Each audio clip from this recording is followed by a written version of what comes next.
What are they teaching? Where did all this anti Semitism come from on the campuses of some of America's most prestigious institutions of higher learning?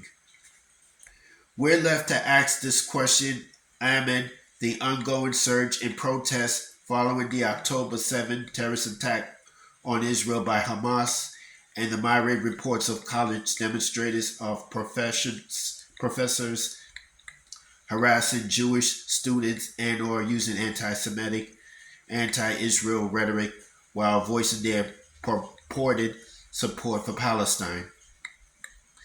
And we ask what the deans and boards of these universities and colleges are doing to quell the hatred being voiced on their campuses.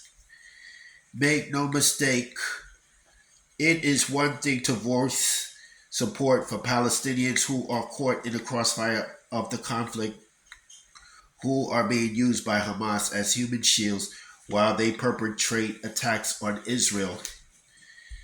It is quite another for demonstrators at NYU who say they want to take down the current system that supports Israel or to hold signs that read, "We can't wait for the Hate." It is quite another for Columbia University professor to publicly refer to the abhorrent murder of more than 1,500 people in Israel on October 7 as a resistance offensive. And it is quite another for pro-Palestine protesters at Cooper Union to intimidate Jewish students by chanting loudly and banging doors while forcing their classmates to barricade themselves inside a library. These are overt acts of anti Semitism and hatred, not a justified protest of an ongoing conflict. This is not merely about promoting pacifism or calling for a ceasefire in a time of war. This is an extension of an ongoing attack on Israel and the Jewish people as a whole. It is intolerable and it must stop now.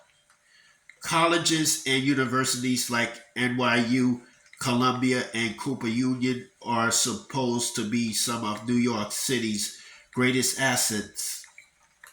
In the last month, however, the actions of some of their students and professors have brought great shame and outrage.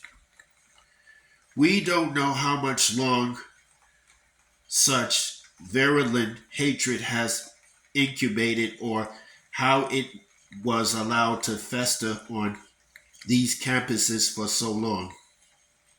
Now it is up to the boards, presidents, and deans of the institutions to combat the outbreak.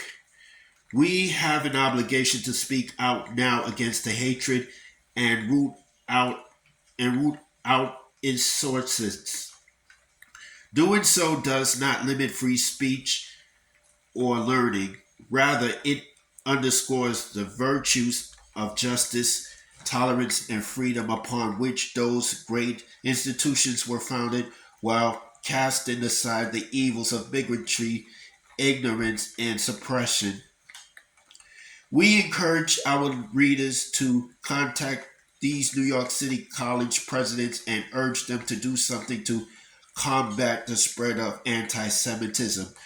NYU President Linda Mills, 212-998-2345. Columbia University President Chokes Sadiq, 212-854-9970. Cooper Union President Laura Sparks, 212-353-4240. That's all I have to say for this video.